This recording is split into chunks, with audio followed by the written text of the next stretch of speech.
Hold on for the part of the discussion on autism and ADHD links. Don't believe everything you see on a product that you're buying, because we're being exposed to really toxic chemicals that we know cause harm. Okay, so I've got everyday products that we're all using.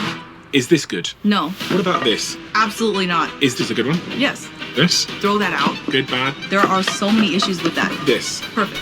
What about this? This is one of the worst products that you can use. I've been using it every day. Get rid of them. Goodbye. Dr. Yvonne Burkhart is a toxicologist whose groundbreaking research has unveiled the shocking truth about the hidden risks of toxins found in everyday products. and what we can do about it. We don't know what we're exposing ourselves to, because by law in Europe and in the US, manufacturers do not have to disclose certain ingredients. But we finally have proof that there are links to increased rates of cancer, infertility, obesity. We know that a surface scratch on a non-stick piece of cookware can release 9,000 particles into your food. And those microplastics have been found in lungs, heart, brain, penis.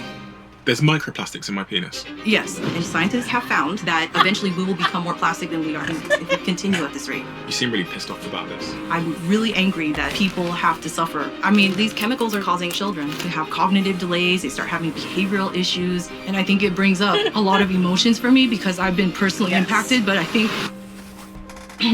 of how many millions of people around the world are struggling and don't know why. So what are the most important things that we can do to have the biggest impact? Number one, he does eventually. This has always blown my mind a little bit. 53% of you that listen to this show regularly haven't yet subscribed to the show. Please. So could I ask you for a favor before we start? If you like the show and you like what we do here and you want to support us, the free, simple way that you can do just that is by hitting the subscribe button. And my commitment to you is if you do that, then I'll do everything in my power, me and my team, to make sure that this show is better for you every single week. We'll listen to your feedback, we'll find the guests that you want me to speak to, and we'll continue to do what we do. Thank you so much. Dr. Yvonne Burkhart, I've consumed a lot of your content, I've seen your videos, I've read a ton of your work. Just to start, if you had to sort of encapsulate the warning that you're communicating to people into a sentence, what would that warning be? Don't believe everything you see on a container, a bottle, or a product that you're buying. Why? What's the consequence? Is that if you're believing in the marketing and what you see on the front of the label, instead of actually reading the ingredients, you could be exposing yourself to toxins that you probably don't want to be. And what mission are you on, Yvonne?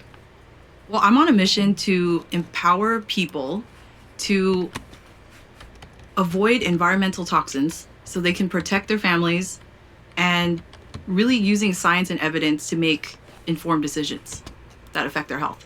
And what is the macro picture here? When you think about the world we're living in and how exposed we are to toxins, do you think people are at all aware of the toxins that we're consuming every day? I think now people are becoming more aware, but there are new toxins that are emerging every day, and it's simply a consequence of how the system is set up. And it's mainly because chemicals and products are not required to be tested for safety before they're released onto the market, at least in the US and many other regions of the world. And so what happens is people are buying these products and we're being exposed to chemicals that we have no idea how they're actually impacting our health, if they're harmful or not. And we're basically guinea pigs in a massive human experiment that no one signed up for, that we didn't consent to. And what's the risk?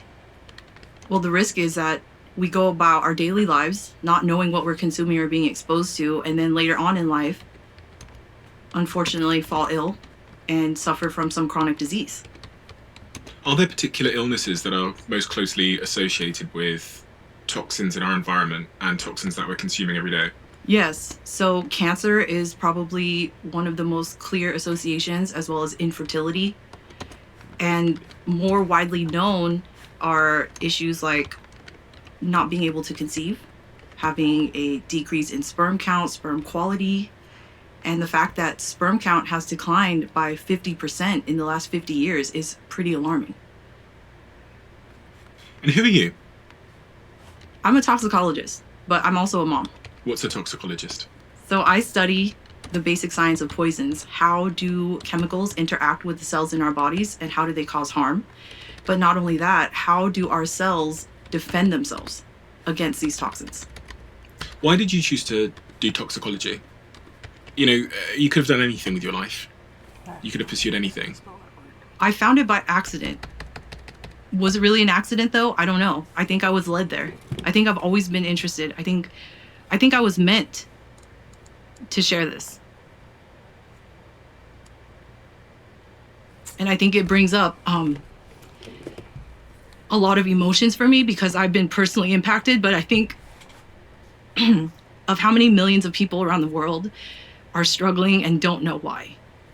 And so if I can bring awareness to that, Amen, then I feel like my mission is complete. But I studied toxicology because just in my body, I knew that something was amiss. We need to study this environment around us. We need to be more aware and more conscious of what we're doing. And when I was in undergrad and I discovered toxicology, I was living the absolute conventional lifestyle and sick all the time and wondering why and just thinking that it was normal, and I shrugged it off, and it wasn't normal, and I reversed it. It's so personal for you, isn't it? It is, absolutely. Why? Not only because I've been personally impacted, but I want my children to have the best version of me, so I can look after them, and so that I don't have to worry about them having some of the problems that I had.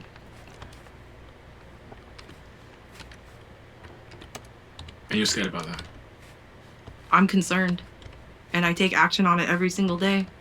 I think about it all the time, but not in a scared way. Just what else can I do? What else can I research? What else can I learn? How else can I implement this? And how else can I share this so that other people can implement it? Because there's so much going on in the scientific community about these toxic chemicals that the general public doesn't know. And we all have a right to know.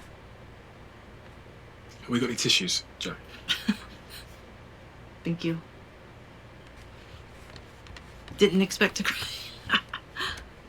Yeah, I mean, I can understand, but it's illuminating because it really shows why you're doing what you're doing and how much it means to you, which I think is really important. And it makes a lot of things make sense, frankly. But it also, I haven't had kids yet, so I don't have that lens that I guess comes with being a parent, and that concern of I think about myself and I'm fairly young, so but I can imagine in a world where I had kids, I'd become ultra cautious and ultra thoughtful. Yeah, especially coming from where I came from, where I had those problems, and just to think, if I can prevent that in my children, and help people prevent that in their children, then that's the best outcome for everyone. I actually did never pay attention to toxins before. I studied toxicology. I was in the lab. I was looking at really toxic chemicals, chemicals that we know cause harm and cause cancer. But as I went on with my life, I started to face more and more increasing health issues, increasing in severity, until I was faced with fertility challenges. And I was unable and unwilling to accept at the time that IVF, or in vitro fertilization, would be my only option if I wanted to have a family. And I was unwilling to accept that because I said, wait a second, I know that there's an environmental component to this. There's chemicals in our environment that are impacting my fertility. That's what I studied in the lab. I studied fertility and cancer. So it was quite shocking to me that I actually started to struggle with some of these conditions, but no one could give me answers. And what was missing from my view at the time was these low dose chronic exposures over a lifetime to toxins and chemicals in our products, in our homes, in our outside world, that nobody really has connected to some of these disease states. And so it wasn't until I embarked on a journey of self-discovery and research that I started to uncover the linkages between these low-dose environmental chemicals in products that we're using all the time and how they impacted my health. And when I started to remove them and replace them with safer options, my health returned. My health recovered, and I was actually able to conceive my own children without assistance. How old were you when you were first told that IVF was the only route? I was 32. Okay. And you'd had tests done and stuff, and at that time to see if you were your sort of fertility levels and things like that. Right. I was actually not having a cycle at that point for 9 months. You didn't have a period at all? I didn't have a period. So that is quite striking, because as a person in their 30s, people don't go through menopause and have, a lack of a period until sometimes 50 years old. That's almost 20 years earlier than that. That was really shocking to me. Something was clearly wrong. My body was screaming for help, and I had no other option but to take matters into my own hands. As a toxicologist, someone who's trained and done the research, when you were told that, IVF is the only route, what did they say was the problem?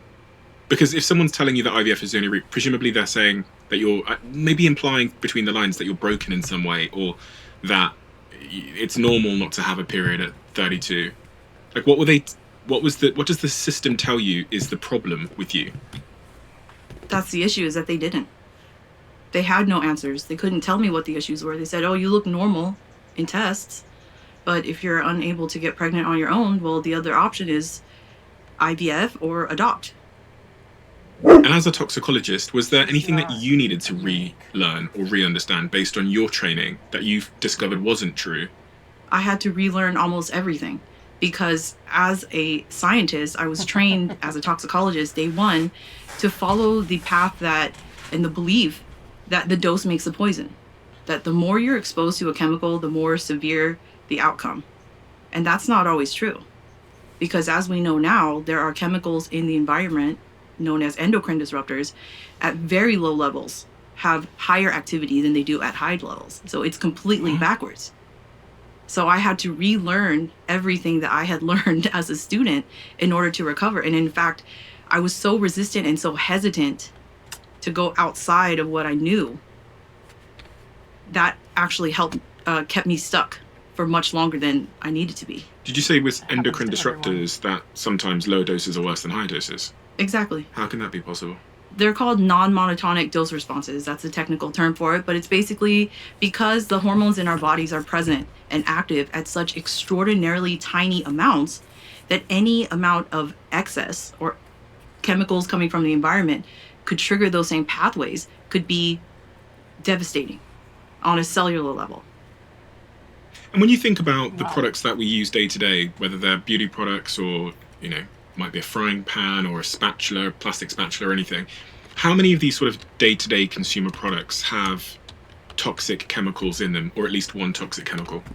Almost everything. And it might shock you to think that it is almost everything, but unfortunately it is. It's because our world now is overcome with plastics, single-use plastics, plastic containers, food containers. Almost everything that we know of has some plastic element to it. And that's really at the root of a lot of the problems that we have, because the chemicals that are used to create the plastics are leaching. The plastics themselves are breaking up, leading to microplastic and nanoplastic release that we are just being constantly bombarded with on a daily basis. And what about beauty products? Because I had this conversation with my partner recently. So we're in the process now. I'm 32 years old, so it's that kind of season of life where you start thinking about having a family and kids and such. And so we've both become pretty conscious of the products that we're applying every day, from shampoos to deodorants. For the most part, if you grab a product off of a store shelf, 9 times out of 10, there are chemicals of concern in them. And we're talking about major retailers, big box stores. If you go to smaller, let's say health food stores and chains like that, then the percentage is much lower. So you have a better chance of getting a safer product at a health food store. Before we get into it, can you give me an overview of your personal education and the career journey you've traveled that have resulted in the wisdom that you have now? Yeah, so I am a PhD toxicologist. I started studying reproductive toxicity in the laboratory as an undergrad, and we were looking at the effect of environmental chemicals that are pretty much everywhere in the environment. They're the products of combustion. So the combustion of gasoline in cars, in cigarettes, in cooking. So some of these chemicals, and we looked at the impact of them on the reproductive system in males and females. And what we saw was pretty striking, such that when the animals are challenged with these chemicals and they're pregnant, then the offspring, not only the daughters and the sons, but also the grandchildren are impacted by the grandmother being exposed. How does that work? So when a woman is pregnant with a female daughter, her developing ovaries, which will then someday contain the eggs that will then become the grandchildren, are also in the same environment as the mother.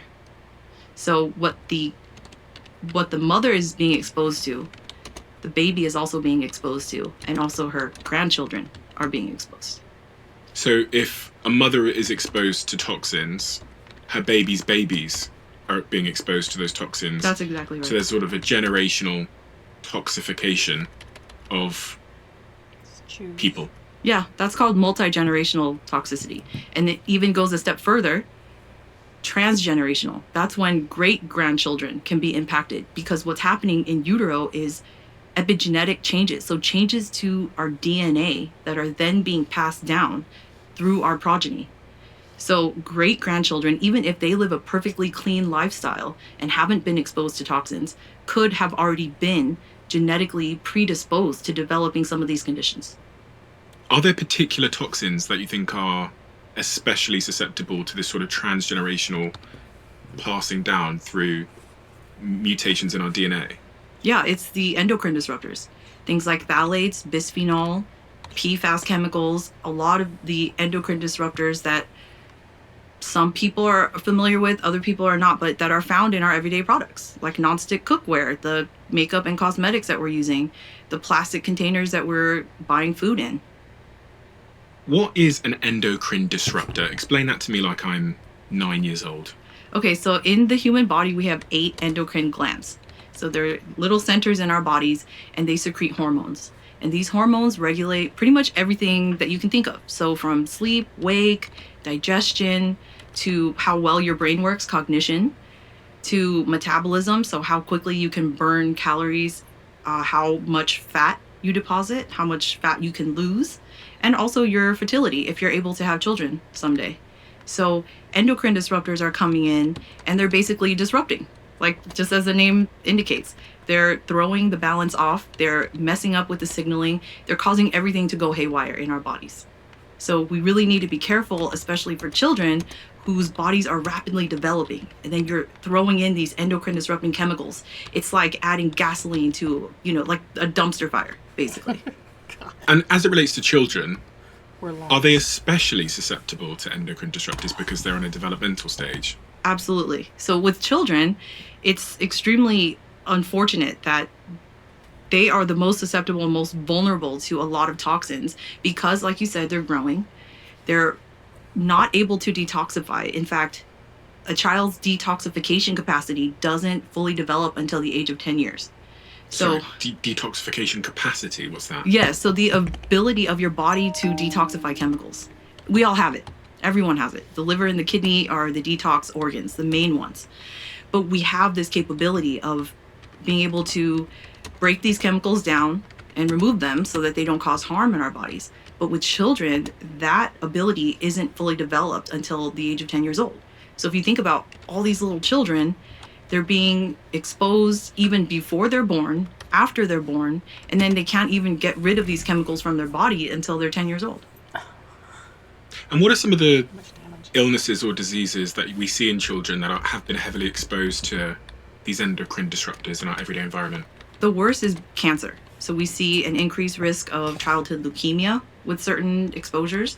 There's also neurodevelopmental delays, so cognitive deficits in children that are exposed to these chemicals.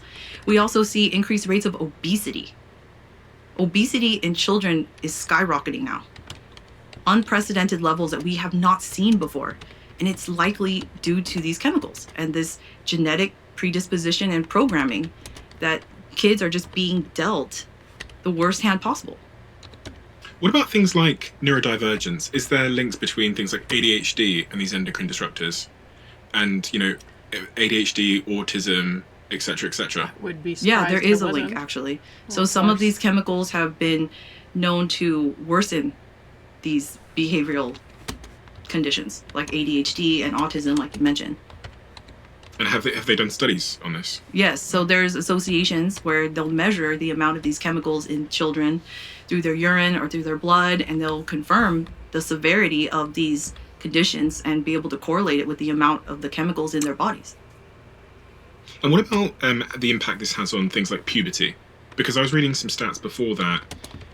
I think is it girls are going through puberty earlier and earlier, or is it later and later? I can't remember. It's one of the two. It's earlier and earlier. So children who are being exposed to these chemicals are experiencing earlier puberty, earlier breast development, earlier menstrual cycles.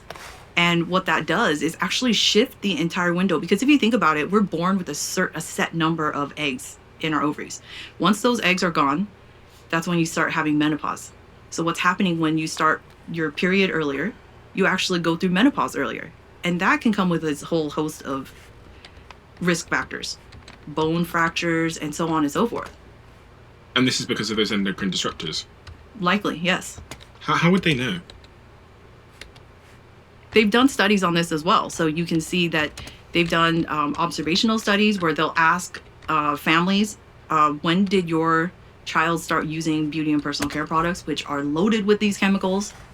Oh my gosh. The children who use more products have more phthalates, more endocrine disruptors in their blood and in their urine, and then they have earlier puberty, unfortunately.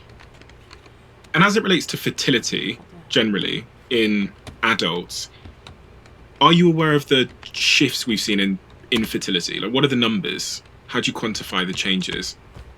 Well, over the last 100 years or so, there's been a drastic decline in the number of live births.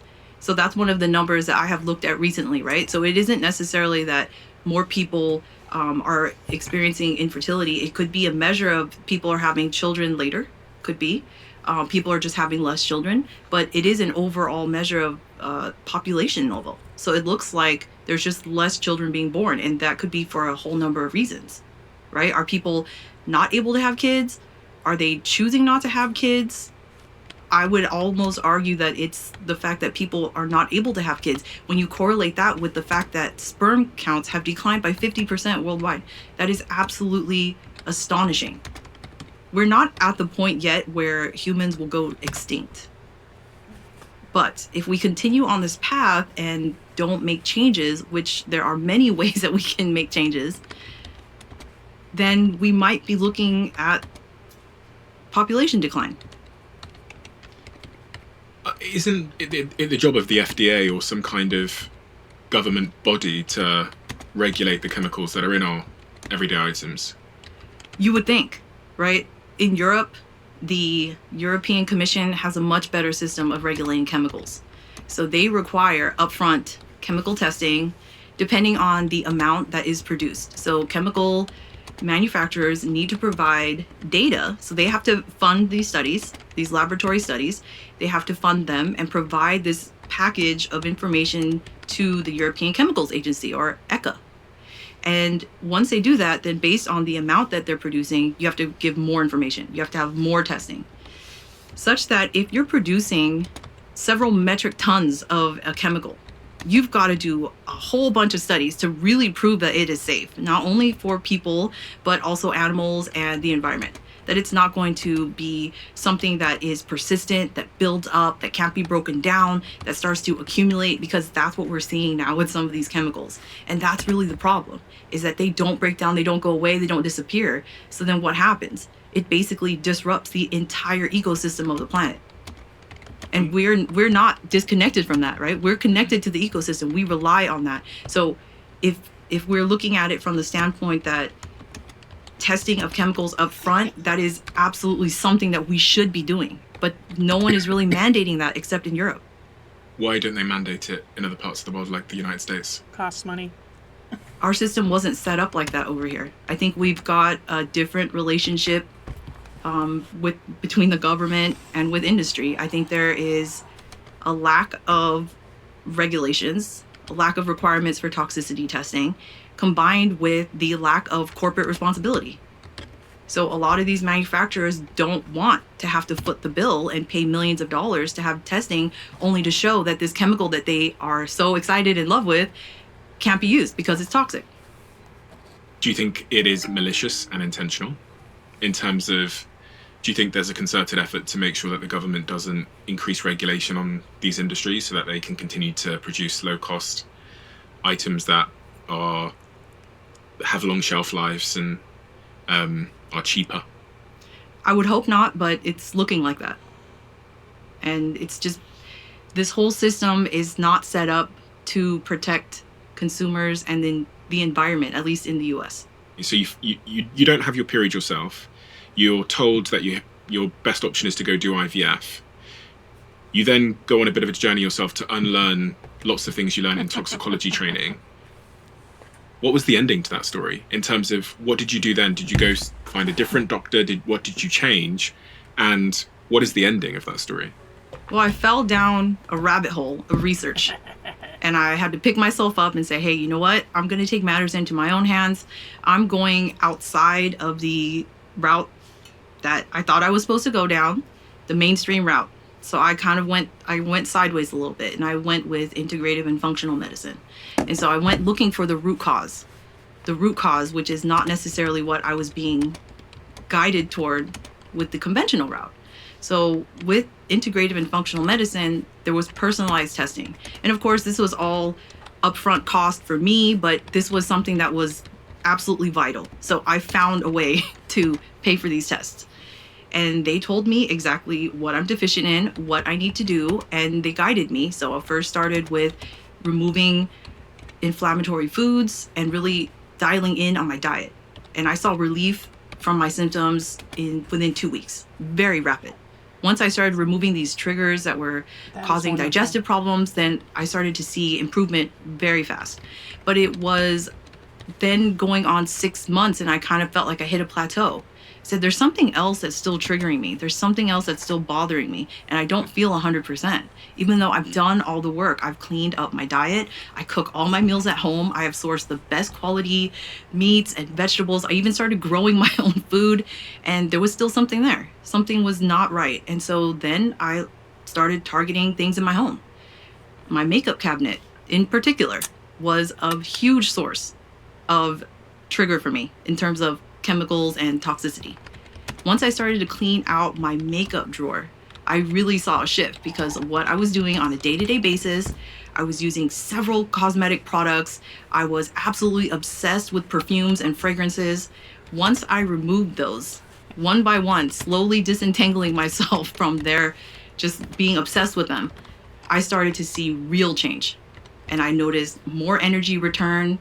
I was feeling more fit. I had more mental clarity, more focus. I didn't have as many headaches and migraines anymore. And I just started to feel like a more vital person, like more vitality. And did your period return? It did. It did return. And it returned, and I was pregnant within 9 months. Really? Of that the first time when I started this whole journey. Within 9 months, I was pregnant.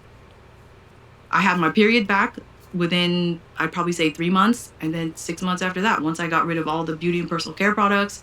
I also looked into my oral care, my oral health. I had mercury amalgam fillings, and mercury is extremely toxic to reproduction, but also to the brain. Once I got rid of the mercury out of my teeth, that was when things just really took a huge leap in my health journey. And how were you able to measure the improvements? I know you can say, I felt better, but could you measure the improvements biochemically in a lab somehow? Yes, actually that was part of this entire journey. So there was regular routine testing going on whenever we made changes. I was working with these practitioners, and I made changes, and we would do tests and say, look, your numbers came back, it looks great. You removed the mercury amalgam fillings from your teeth. Your mercury levels have dropped. Really? Yeah, it was pretty shocking.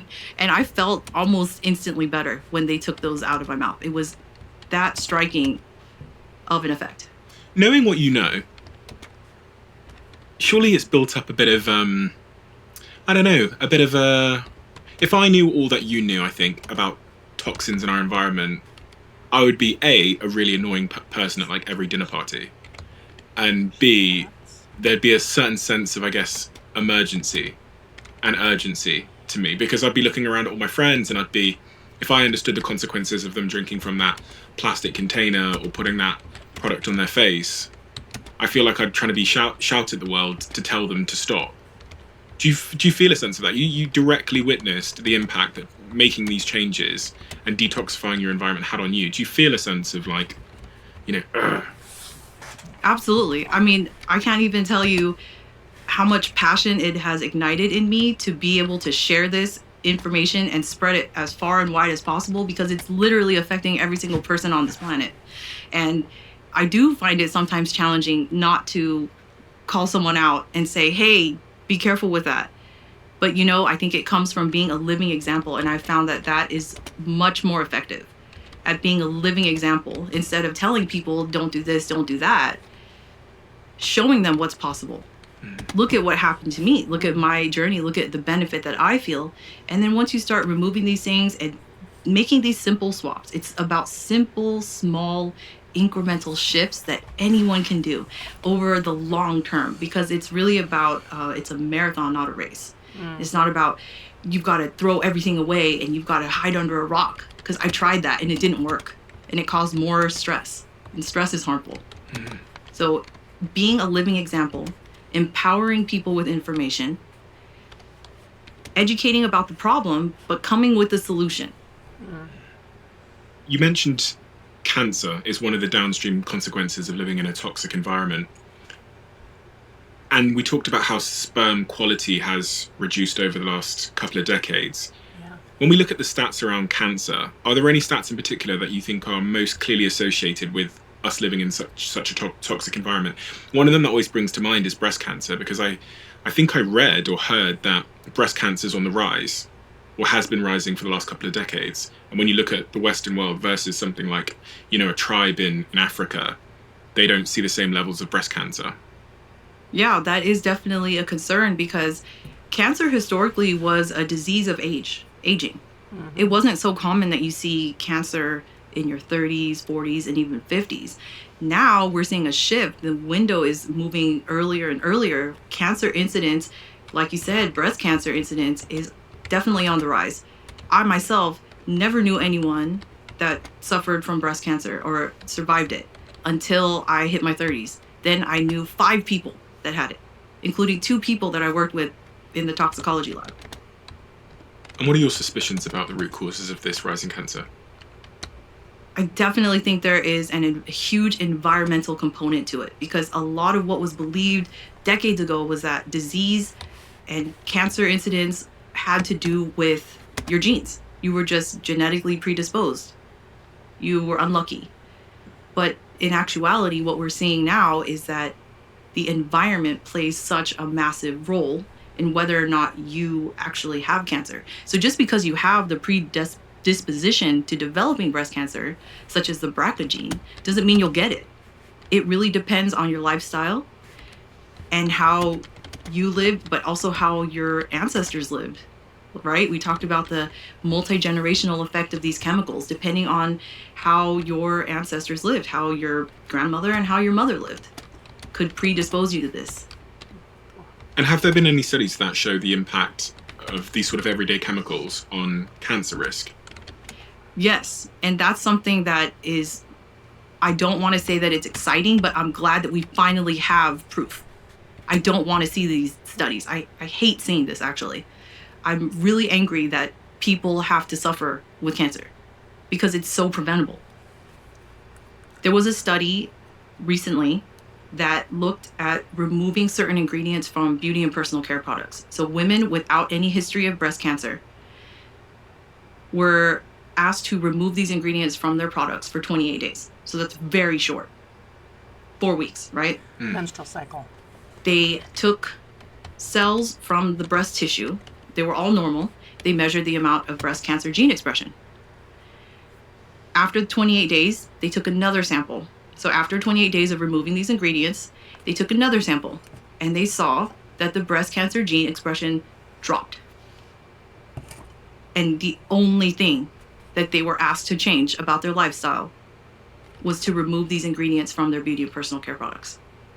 And which products were they told to remove, and what ingredients were those? It was skincare, deodorant, shampoo, things that most people are using.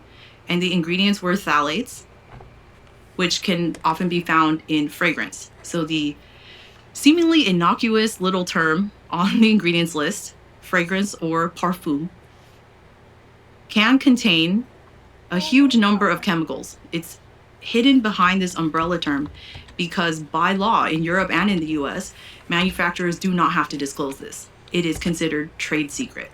And within that chemical mixture are known carcinogens, endocrine disruptors like phthalates, and the most potent allergens known to man. And with phthalates, the reason that they're in fragrances and that manufacturers love them so much is they're what are known as film formers. So it helps the fragrance to stick to surfaces like your skin, your clothing, and it helps to make it last longer and linger. So if you've ever sprayed something on yourself and are still able to smell it hours later, that's a telltale sign that you've been exposed to phthalates, that you have phthalates in that fragrance, in that product. And how many deodorants on the shelf have phthalates in them? If it's got fragrance in it, almost all of them. Okay, It's code for endocrine disrupting phthalates, essentially. You can assume that. And in fact, it's safe to assume that they contain phthalates. So, I mean, this is one of the deodorants that I often use. It's just I mean, for anyone that's just listening, it's just like one of the deodorants you'd find on a shelf in any store that comes in a little... Is this an aluminium can? Yeah, it is. An aluminium can. Does this have phthalates in it? How do I know? So you should turn the container around Yeah. and check the ingredients list. Do you see a word fragrance / parfum? Yeah. Fragrance, brackets, parfum. That's what you're looking for. Okay, so I shouldn't be spraying this all over my body. Right. Okay. well, So I sprayed it this sometimes you'll morning, see so on there, no it'll idea. say phthalate free. Okay. Right. That's helpful. But that still doesn't take away the fact that there are known carcinogens and allergens in there.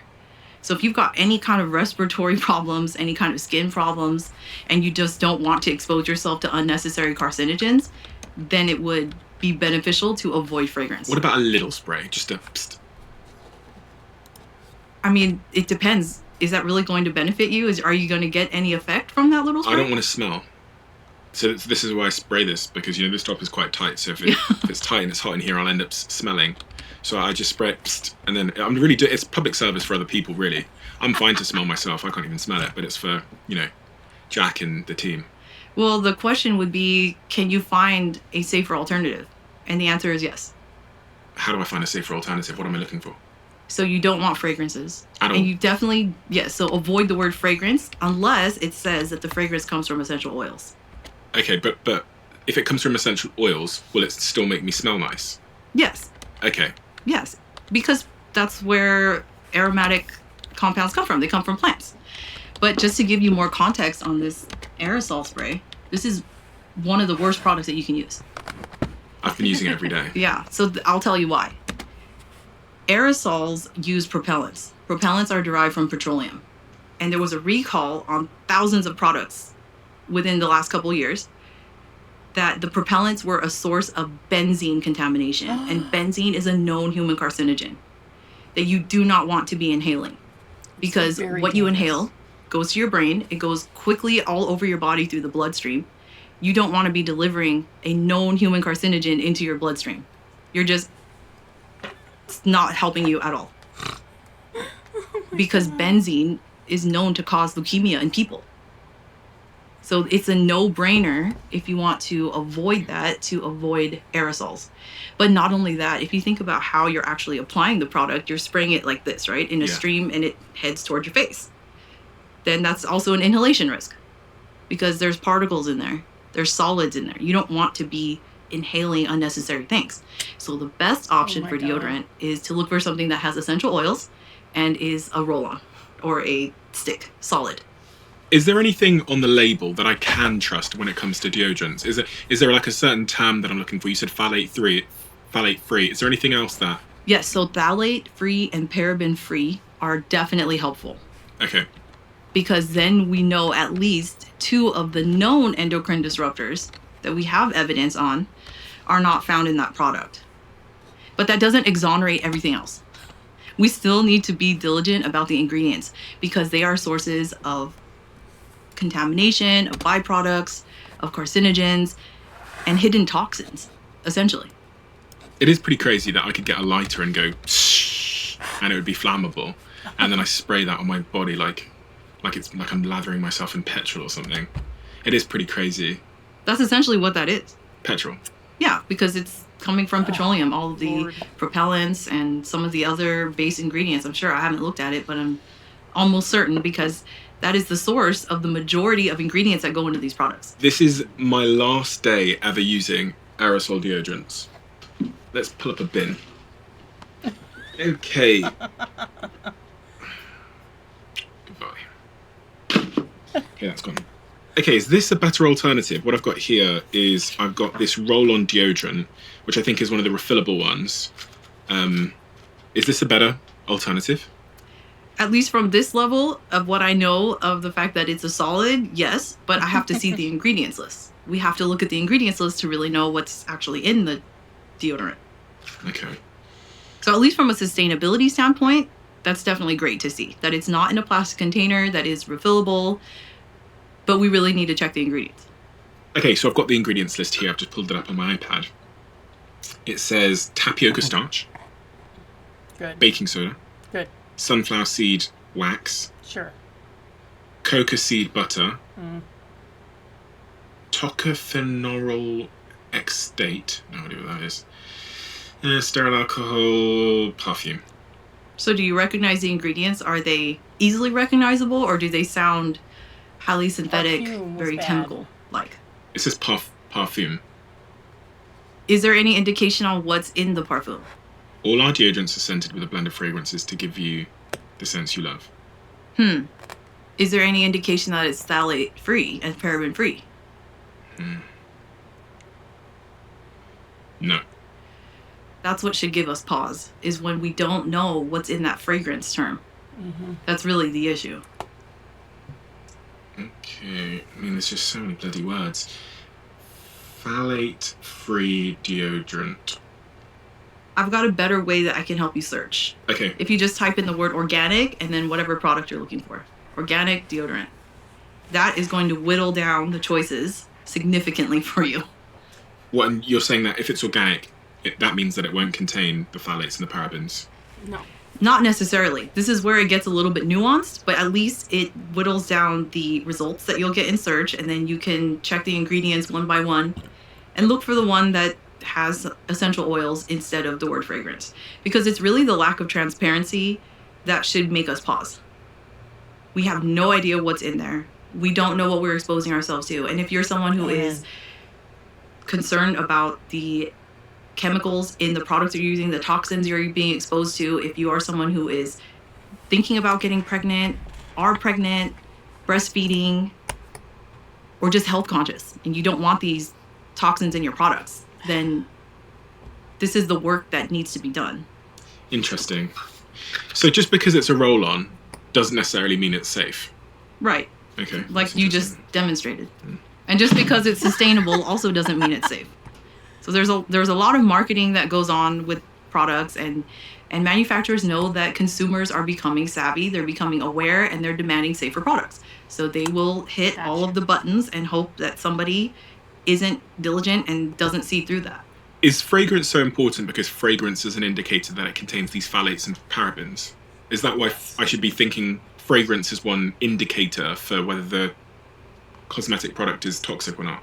Yeah, definitely. That would be probably the easiest and most obvious way that you can weed products out, is just look for the word fragrance or parfum. And if there's no indication that it comes from plants, that it's from essential oils, then that's not something that you want to use. I read a stat that said 91% of antiperspirants, 95% of shaving products, 83% of moisturizers, and 63% of sunscreens contain fragrance. And 96% of shampoos, 98% of conditioners, 97% of hair styling products contain fragrance as well. Why are they putting fragrance in everything? Would the products not sell if there weren't fragrance in there? Yeah, I think there's many reasons that they put fragrances in. So first of all, we are sensory beings and people respond to fragrances. Fragrances changes your mood, it uplifts your mood, it helps you feel more confident. Fragrances affect us on a very primal level. And the earlier and earlier that you can get hooked on fragrances, the better for these manufacturers, right? So that's why they're putting fragrances in even children's products and scented everything. If you notice, I've got kids we go out and look for slime. I said, let's look for unscented slime. It's nearly impossible to find it. You'd have to make your own slime at home. So that's what we've started doing. And the kids love it because they get to, you know, be like little chemists or whatever. But you cannot find even they have markers, pens, crayons. They've got scented stickers. I mean, scented everything. Scent is everywhere now. The fragrance industry has absolutely exploded in the last 10 or 15 years. And fragrances are the most pervasive source, one of the most pervasive sources of toxins in our homes, in our daily lives. It's almost like the new secondhand smoke. That's how prevalent it is. Because the chemicals, once you spray them, right? The reason you smell them is because they have volatilized, means that they have become gases and they reach your nose, you smell them. What that also means is that they are in the air. Studies have shown that these fragrance chemicals, phthalates, carcinogens, allergens, they bind to the dust in your home. So it's not like I smell this fragrance, I sprayed it 3 hours ago and I'm totally fine. Well, it's still in the air. It's always going to be in the air unless you physically remove the dust. So if you're not regularly dusting, mopping, sweeping, and vacuuming, you're becoming re-exposed. And this is absolutely the worst for a child, a baby who is crawling on the floor. Their faces and noses and airways are close to the ground, so they're inhaling the dust that have settled on the floor. I don't know many people that are sweeping and dusting every single day, but if you have a child, then I really want you to listen to this, because the child is putting stuff in their mouth, so they're ingesting these dust particles, they're ingesting the chemicals that are attached to the dust particles, they're inhaling them, and they can't detox them. They can't detoxify them from their bodies. And so then what happens? They grow up, they start having allergies, they start having cognitive delays, they start having behavioral issues, they start storing more fat, they can't lose weight, they have low energy, depression, and a host of conditions that we think are common, but doesn't mean they're normal and they're avoidable. That's the part that is so important, is that these conditions are avoidable. I was just reading about allergies as you were speaking, and I've got some stats here. Food allergies, the prevalence of food allergies in children have increased by 50% since the 1990s in the United States. In terms of seasonal allergies, in 2021, approximately 81 million Americans were diagnosed with allergic rhinitis, also known as hay fever or seasonal allergies. By 2018, nearly 42 million Americans, or 13% of the population, have been diagnosed with asthma in their lifetime. And I mean, why is this happening? I mean, there's like BBC articles here that show there's been huge increases in allergic reactions as well. The EpiPen business is on the rise. Why are allergies getting worse, in your opinion? Yeah, I think it's this pervasiveness of the overuse of fragrances, scented products, and the lack of awareness about the harm that they cause. There's studies showing that there are people who, as soon as you light a candle, then people start having migraines, they can't think straight anymore, they become dizzy. But not only that, like you said, increased asthma incidents. Once you get asthma, it doesn't go away. You have reactive airways. So then you're triggered again whenever you encounter these chemicals.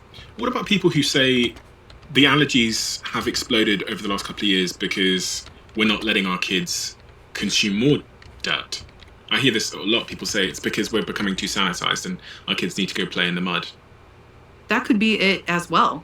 But I would like to see the data in the rise in fragrances and fragrance use overlaid on top of the incidence of allergies in children and all of these health conditions. I want to see that data. I haven't seen it yet. And I'm hoping that somebody does these studies, because I think they would be correlated. Have you done any research on, I love thinking about other populations and civilizations and that aren't exposed to the environmental factors we're exposed to, and seeing how they're getting on in terms of their health outcomes when they're not exposed to microplastics and fragrances. Like some of the tribes in Africa that are still pretty close to being contaminated by human interference in the Western world. Have you ever looked at any of modern those civilization, not civilizations? societies. They're humans. Yeah, too. the rate and incidence of cancer is almost non-existent. At least it was almost non-existent. But now some of these chemicals have spread so far and wide. And one example being PFAS. They're known as forever chemicals because they don't degrade. They can travel so far. They've basically covered the globe. They are found in polar bear fat. So that just tells you how far up the food chain these chemicals have traveled, because they don't break down. So as soon as an animal eats it, and then it gets eaten by another animal, so on and so forth, then it reaches the apex predators, right? And it's stored in their fat. And in polar bears, it's been seen that you can find some of these chemicals. So we know how far and wide that these chemicals have gone, that even these tribes that are in remote locations aren't necessarily exempt from being exposed. They're also getting exposed. It's just in the air, it's in the water, it's in the soil. And what chemicals are those? PFAS? PFAS. PFAS. What does that stand for? PFAS. So per and polyfluoroalkyl substances. It's a huge chemical class of about 15,000 different chemicals. And that includes things like PFOA, PFOS, and PTFE, which are more commonly known as Teflon, non-stick chemicals. Like this non-stick pan that I have here. Exactly. So there's that PFAS. PFAS. PFAS. Yes, PTFE is the chemical name for Teflon. So Teflon is used to create the non-stick coating. And it is believed that because it is so chemically stable that it wouldn't come off the pan into your food. But that's not true. There's evidence showing that there is transfer from the cookware in normal cooking conditions into food. Not only that, when you heat that pan high enough, it will vaporize and get into the air. And if you inhale it, you run the risk of experiencing what's known as Teflon flu. And it basically has flu-like symptoms when you inhale that stuff. And so that would be considered an acute exposure. So a one-time higher dose exposure. But what we really need information on are the chronic low doses that we're getting just by cooking our daily eggs on there. Have there been any studies done on the impact of people cooking on these versus people that don't cook with these non-stick sort of Teflon pans? Well, I can tell you that they've measured the amount of chemicals that are coming off of the pans. And so if you've ever had a non-stick piece of cookware, it scratches very easily. Yeah. And some of these scratches are microscopic and invisible to the naked eye. Studies have found that a surface scratch can release 9,000 particles from that non-stick coating into your food. And if it's a crack, that number jumps up to 2.3 billion particles that are transferred into your food. And what's that going to do to my health? What are these PFAS doing to my health? Well, PFAS are linked with several types of cancers. So kidney and testicular cancer, thyroid disorders, which thyroid problems are so common these days, but they're not normal. Then we have increased risk of miscarriage, preterm labor, preterm birth, preeclampsia, which is high blood pressure during pregnancy. That's could be deadly. You also have increased obesity that's linked with PFAS chemicals.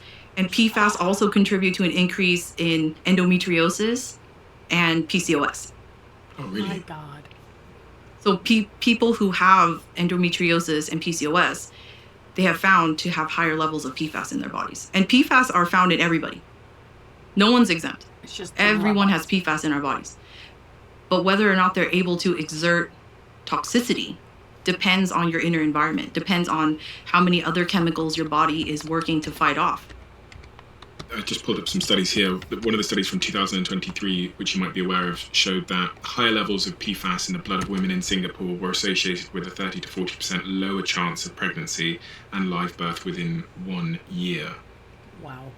Another study sampled 381 blood samples from people trying to lose weight, and no matter the diet that these participants tried, they gained weight if they had elevated PFAS exposure. What the hell? They gained weight even if they tried different diets. Yeah, so these chemicals are known, endocrine disruptors are also known as obesogens.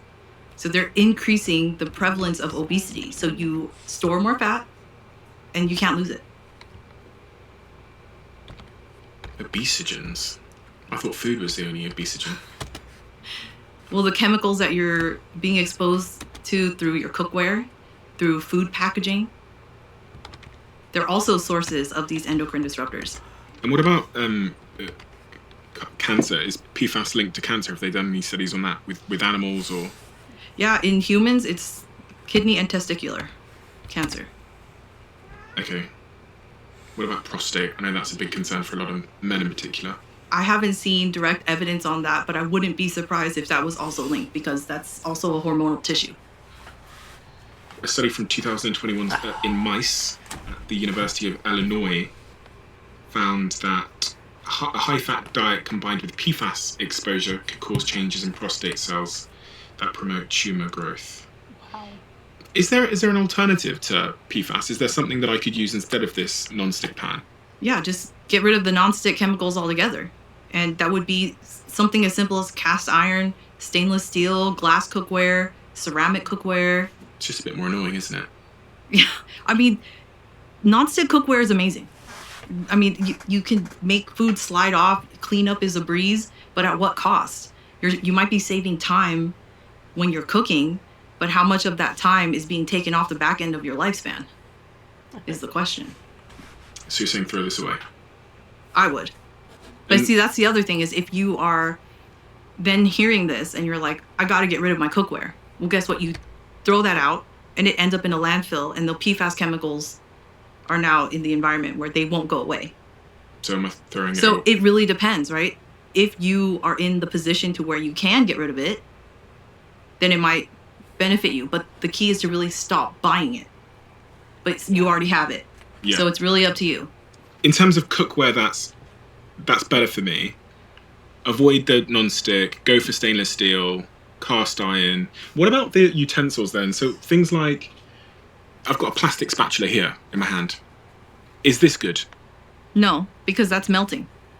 It's breaking off into little tiny bits and fragments of microplastics and nanoplastics in your food. So bad spatula? Yes. Okay. The silicone, the silicone rubber, the plastic. If you just think about the fact that it's being heated up, if you've ever looked at one, the integrity, you'll see it starting to fray. If you see any bits coming off, Yeah, then you know it's definitely breaking up and getting into your food. Yeah, there's loads of little pieces missing from the end of the plastic. And I guess that's gone into the food most likely.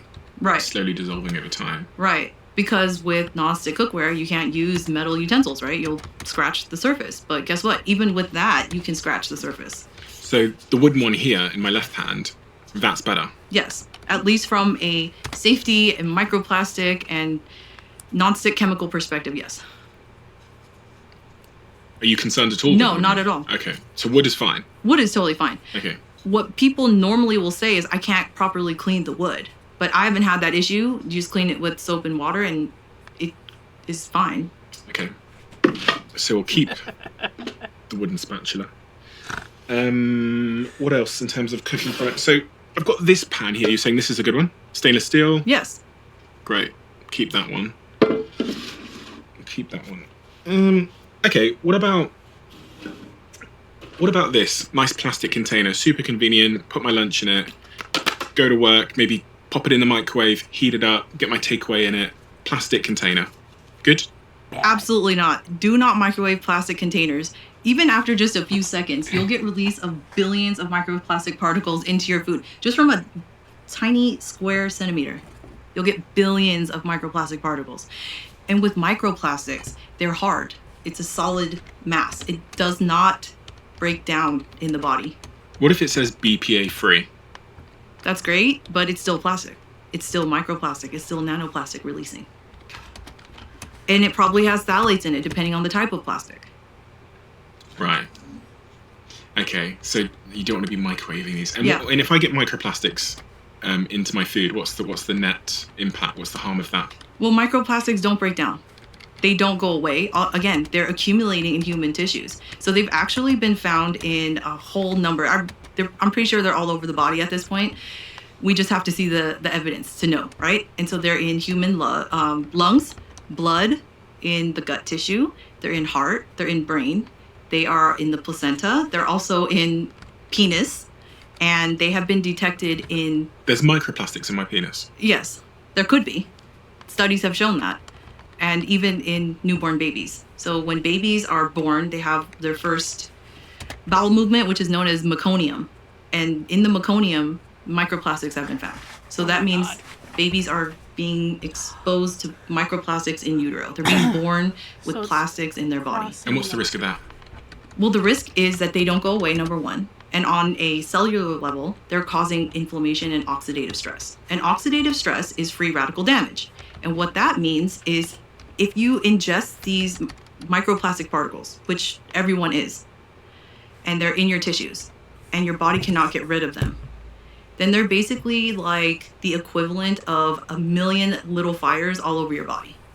And unless you have enough detox capability like antioxidants to get rid of them, they're there to stay. What do you mean by detox capabilities? As in my liver and my Yeah, kidneys? exactly. Every cell in your body has some antioxidants in it. If you didn't, you would be dead.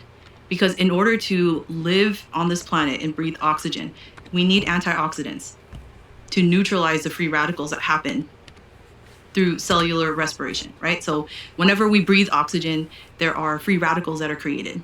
And our cells have naturally in them antioxidants like glutathione, and they help to neutralize these free radicals. But glutathione is also vital for detoxifying environmental chemicals. So if you think about it, how does the body decide what's more important? Do I neutralize these free radicals because I need to breathe and live? Or do I have to deal with these chemicals over here? I don't know. So you're literally being torn. Your body is torn at this point. What to deal with first? And usually it's the oxygen. I need to breathe. So let me neutralize the free radicals from breathing oxygen. Then I'll deal with these chemicals later if I have enough left in the tank. And most people don't. Modern lifestyles are resulting in depletion of glutathione. Our glutathione is being robbed by these microplastics, by these parabens, phthalates, and other chemicals that you find in consumer products. If you had to sum up in a sentence what microplastics are doing to us, what would that sentence be? Slowly killing us over time. We're becoming plastic. We're actually known as the Plasticine epoch. Humankind is more plastic. Eventually, we will become more plastic than we are humans if we continue at this rate. There have been over 300 million metric tons of plastics produced. I mean, that's a really big number, but I can't really wrap my head around it. And they don't go away. They don't go away. That's the problem. They just continually break up into smaller and smaller and smaller and smaller fragments. A 2024 study on microplastics in human livers, kidneys, and brains found that all of them contained microplastics, but the brain contained 10 to 20 times more than any other organ. Oh my God. The brain's measured around 0.5% plastic by weight. That's a Guardian article. So does that mean 0.5% of my brain is plastic? Yes, and that's because plastic is fat soluble, and the brain is mostly fat. So microplastics travel there through the bloodstream, we inhale them, they go to the brain, and they can't leave because the brain does not have the ability to detoxify itself the way that other tissues do. I guess it wasn't expecting the plastic. Right. So it's like, who's this? I can't get rid of you, so just stay. But then what is it doing to you over time? What is it doing to our brains over time? I'm going to throw this away, by the way. I'm not going to microwave my food in plastic anymore. What is it doing to our brains over time, do you think? Is there any associations? I haven't seen any clear evidence, but my hypothesis is that it's increasing the likelihood of cognitive decline. And the brain is one of the most important, obviously the most important organs in our bodies. And brain problems don't usually show up until you're in your elder years. But I would be interested to know if the rate of dementia, if people are getting dementia and other brain-related disorders earlier, just like cancer. I would not be surprised if I saw that. We drink out of these stainless steel cups here on the Diary of a CEO. Are these okay to be drinking out of? Yes. Okay. Does it say because they're not leaching microplastics into your drink. BPA-free stainless steel. Okay.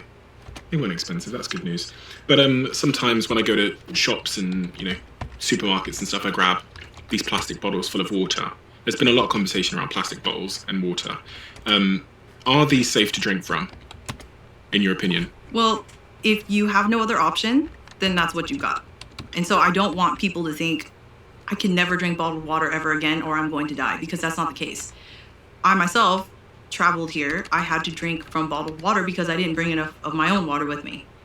Is that something that I'm going to panic about? No, it's not. Is it something that I want to do? No, but I need water. So that's my only option.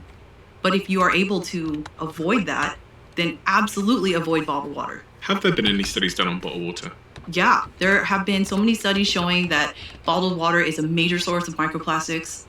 Because if you think about it, plastic is not meant to be permanent, but it kind of is. But at the same time, there are certain conditions that promote leaching. And one of them is if you put that plastic water bottle in the sun, UV causes plastic to break down. So that's releasing microplastics. Just squeezing it, physical force is causing microplastic shearing and release. But not just that, just over time, the plastic is just leaching on its own. Temperature is another factor. So if you leave that in a hot car, microplastics. If you've ever had a bottle of water sitting in a hot car and you drink it and it tasted like plastic, that's because it's plastic. It's becoming more plastic. Okay. But the microplastics are releasing endocrine disruptors, right? The same phthalates that we talked about in fragrances are also in plastic water bottles. What about these water bottles that a lot of people have now, the kind of like Stanley Cup style water bottles that are made of this metal? Are these better? Yeah, definitely. It's the same as these stainless steel cups. Yeah. Okay, so everyone should have one of these for their water. But not only that, it's also more sustainable, right? Because plastic bottles make up the majority of plastic waste in the environment. And all of those are breaking up, again, into smaller and smaller microplastics and nanoplastics that are basically polluting everything now. Okay, so instead of that plastic container I had, this glass container for the microwave and for my food is better. Perfect. Okay, but what about the lid? The lid has got these little plastic handles on it. Yeah, so what I would do is take the lid off if you need to heat up your food. Okay. And what I also do is keep a space between my food and the lid so it's not in direct contact with the plastic. How do you keep a space? Like, Just don't fill it all the way to the brim. oh, okay, just keep it. Just keep a little space. Okay, cool. So that's good. It's the contact with the plastic. I mean, if you need the container and you need a lid to store your food, okay. I have those too. So We'll keep the lid. just the thing is just try to keep your food from touching it if you can. Okay. What about this coffee cup? I went to, you go to a Starbucks, you go to a coffee shop, they give you these takeaway coffee cups, which are made of like this sort of papery feel. Good, bad, indifferent? Get rid of them. They're terrible. So they're basically lined with plastic. And studies have shown that within 15 minutes of contact with a hot liquid, you're getting 25,000 microplastic particles in that cup. And some people don't drink their coffee in 15 minutes, they'll let it sit longer. And so the longer it sits, the more leaching there is. And not only that, the lid is plastic. So as the hot liquid is passing through the lid, there could also be leaching of microplastics. That plastic lining also leaches heavy metals. So there are so many issues with that cup. You seem really pissed off with the cup. I'm actually they're so pervasive. And I remember being in Germany about 10, 15 years ago, maybe, something like that. And coffee to go was new. And at the time, I come from the US, those have been around forever. I was like, why is this new? I don't understand. Coffee to go, why is that a thing? And my husband said, it's because we sit down and drink our coffee out of a mug. We don't take it to go. So this is like appealing to tourists. Well, what's wrong with coffee to go? Is it the container they give It's the container. So if you bring your own container, Starbucks will fill it up. Or if you bring your own container, some shops will fill it up for you. And they might even knock off 10 cents because you brought your own container. So I'd have to bring something like, I guess, like this, which is a steel... Right. With a little glass lid. Right. Okay. So, okay. It's a plastic lid, so if you can, take the lid off to drink. But if you can't, again, don't stress out over it. Okay. We've been through some of these things so far, just on the consumables. Okay, fine. Okay, so, and last question on consumption stuff is about food and water. Should I be filtering my water? Absolutely. Absolutely. If you live in an area where water has been fluoridated, how do I know? You've got to check the water report. Most municipalities have water reports. And if not, you can go to the EWG, the Environmental Working Group. They have a water report database that you can check. So just type in your zip code of where you live, and it'll tell you what contaminants are found and which ones exceed safe limits. And it's very helpful to know. What if I get these kind of like, these little plastic water filter systems you can get where you put it in the fridge, you pour the water in, and then you put like a little filter thing in, you replace it, and then you pour it in. Are those good? It depends on what type of filter you have. Okay. Some of the more mainstream, lower cost, lower end options do not remove fluoride, number one, and they don't filter nearly enough chemicals. Tap water is a source of hormones, so endocrine disruptors, pesticides, heavy metals, fluoride, if it's added to the water, agricultural runoff.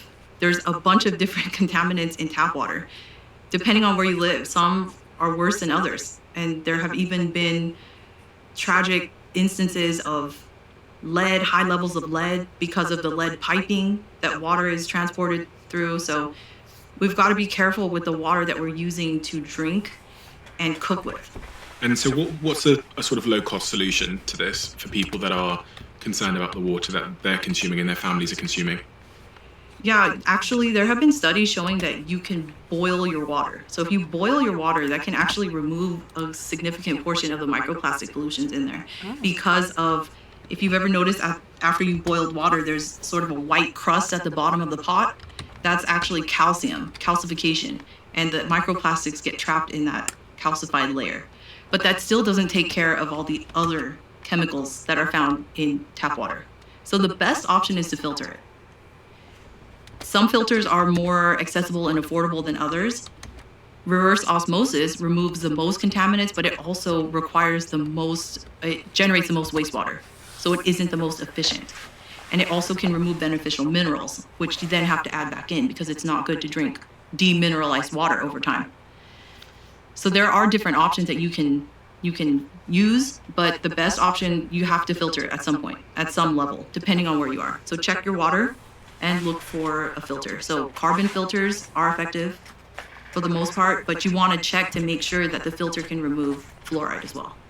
Okay, well, in the show notes of today's episode, what I'll ask you to do is to just help us put together a bit of a list of things that you approve of, relating to the subjects that we've discussed today. Just, some of the deodorant stuff that we mentioned, and also water filter systems and stuff, because I can imagine it can be quite confusing for people. And I imagine most people listening, they want to know what the most important simple things that they can do to have the biggest potential impact. And also, they're going to be quite cost conscious, as we all are, about not overspending on things, and they don't have thousands and thousands of pounds, but they want to make significant steps forward. I guess to that point then, if you were to say to someone, what are like the simple free things we can all do, or cheap things, cost-effective things we can do as it relates to our cookware, things we're consuming, to make sure that we're staying as healthy as we possibly can be? First thing is to filter your water. Yeah. Second thing is to get rid of fragrance products. So you're actually saving money by not buying that stuff, right? So if you can remove that, then you're better off. Thirdly is to cook at home. Cooking at home is also significantly more cost effective than getting takeout all the time. And you're also saving on a massive amount of toxic exposure that way. What about the types of foods we buy? Have I got to just be buying organic food? If you're able to, then it's helpful. But if you can't, eating an unprocessed diet as much as you possibly can, whole foods, single ingredient foods, if you choose to eat meat, fruits and vegetables, things of that nature, try to get the least processed option you possibly can and cook at home. And if you can, cook on stainless steel or cast iron. But if nonstick is all you have, that's all you've got, right? So just do what you can with what you've got, but try to eliminate the processed food as much as you can. What about beauty then? So I've got some beauty products here, moisturizers, got some eyeliners. This is a roll-on deodorant. You're probably familiar with these. Yeah. That looks like an antiperspirant. Oh, an antiperspirant. Oh, yeah, you're right. So that's different than deodorant. So antiperspirants contain aluminum salts, and those physically block sweat ducts. And so what that does over time is it prevents you from sweating, right? That's why it's antiperspirant. But the problem with aluminum is that there have been links to increased risk of breast cancer in young girls who use deodorant, because aluminum itself also acts like an estrogen in the body. Oh, God, it smells strong. Wow. Okay, so these roll-on deodorants that are, for anyone that isn't watching, it's the one with the ball on it, the little ball thing that you roll under your armpit. The key is to avoid the antiperspirant if you can. And I know a lot of people have, concern with sweating and everything like that. But some people online have done armpit detoxes. So with apple cider vinegar and bentonite clay, you make a little paste out of it, smear it under your arms, and that can help to pull out some of these embedded particles in your sweat ducts. What is the most compelling study that you heard about as it relates to, because I am always, from doing this podcast and reading about this subject matter, I am increasingly concerned about, putting things under my armpit for a number of reasons. It's really hot under there, but then it just feels, I don't know, it does. Then I read this stats around breast cancer and I thought, gosh, it's probably not a good idea to be like lathering chemicals under my armpit. What is the most compelling study you read on this subject that made you think twice about antiperspirants? Yeah, it was the increased risk of breast cancer in young girls that are using these underarm antiperspirants. What about these other beauty products then? Throw that one away. Everyday beauty products. I don't even know what these products are. That looks like a foundation makeup that you would put all over your face. So you go like this? Yeah. Okay. Or a concealer or something like that to help even out your skin tone. Okay. Cover up spots. Right. Good. So that goes all over your face, right? So products that sit on your skin, those are known as leave-on products. Those comprise a higher risk than something you would rinse off like a soap or a body wash, because it's sitting on your skin. So the contact time is longer. The longer something sits on your skin, the longer time it has to penetrate the skin and get absorbed into your bloodstream. Lipstick is also a high-risk product if you're using the wrong kind, because it's going on your lips and you're having some ingestion. So don't use foundation? No, not necessarily. Find a safer foundation. So avoid the fragrance foundations. It smells good. This one. Yeah, so it's got fragrances in there, I'm sure. Okay. Because foundations are usually made of chemicals, right? Chemicals don't always smell good. So a lot of manufacturers put fragrance in there to mask the odor. Even like lip balm. I had this conversation with my girlfriend the other day, and she was lathering on her lip balm, and I was like, I don't know if that's good for you. And she was like, it just smells so good. And I was like, I don't know, do you know what? I have this conspiracy theory about lip balm that I've never shared with anybody, which is my girlfriend applies lip balm all the time, and her lips get dry often, whereas I don't apply lip balm ever. Any special occasions. No, I'm joking. I never apply it, and my lips don't seem to get dry unless I go on a plane or something. But I just wonder sometimes if these cosmetic products are fixing a problem that they're creating. Yeah, I would think so, because if you never touched your face, what would your skin be like, right? Some people only use water on their face. And I have found personally, the more I mess with my face, the more products I use, the more I end up feeling like I need them because my skin is reacting differently. So I think it's creating an issue that wasn't there and then comes in and like, oh, this is the solution to that. It's brilliant if you think about it from a money-making perspective. But also, if I'm disrupting your hormones with all of these chemicals, then I'm more likely to be causing you to have skin flare-ups and skin issues, and I'd probably even aging and wrinkles, which you're then going to need to use some of these cosmetic products to solve for. Right, and then they're going to try and sell you some other more invasive procedures down the line. I've seen some people who don't use skin products at all and have never used them because of the society they live in, and they have unbelievable, remarkable skin. And they don't have the flare-ups and all these kinds of things that we have over here. So I've always been pretty dubious. I think I'm a bit of like an evolutionist. I don't know if that even is a thing, but just someone who has much more faith in my body's natural systems for dealing with things than the modern world would lead us to believe. Like I know that we live in an unnatural world, right? So there are some things that we need. I live in, we're indoors all day. So I probably should be taking some vitamin D, for example. But outside of that, I just don't buy that we need all of these products like, shampoos and conditioners. And what do you think of shampoos? I've got a shampoo brand here, which I just got off the shelf in the local shop. Are shampoos okay? Yeah, again, it depends on what the ingredients are, right? Most shampoos are heavily fragranced and heavily scented. But if you look, you'll find some that aren't. Smells delicious. Yeah, okay. And it's very highly likely that you can become addicted to lip balm and addicted to scent.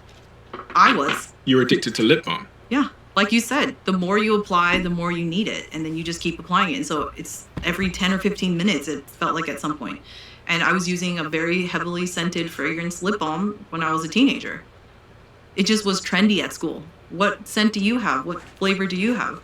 And everyone was doing it. So it just became a thing. What about this? This is a tampon. What about tampons? I had a conversation on this podcast with a lady who had a toxic reaction to a tampon and lost both of her legs because of that. What's your thoughts on menstrual products generally, tampons, period pads? Menstrual products contain some of the worst chemicals that should never be in direct contact with your reproductive tissues, with your vaginal canal. They should not be there. Things like benzene, there's heavy metals in tampons. Actually, there was a study showing that women who use tampons had higher levels of heavy metals in their body. We don't need those down there. And fragrances, again, with the phthalates, they're also found in tampons. A lot of menstrual products contain scent. Maybe that one doesn't, but there's a lot that do. What's the alternative? It's entirely unnecessary. The alternative would be to use, you can find organic cotton tampons. Tampons are made of cotton, right? Cotton is one of the most heavily sprayed crops in the world with glyphosate. We don't need glyphosate down there. The problem is that the vaginal canal is occluded, right? So it's blocked off. It's warm, it's body temperature, and there's also friction. So all of these factors increase and drive chemical absorption into the body. And you don't want to be delivering some of these chemicals directly to your reproductive organs. You think it's going to have a big impact on fertility? I think it could.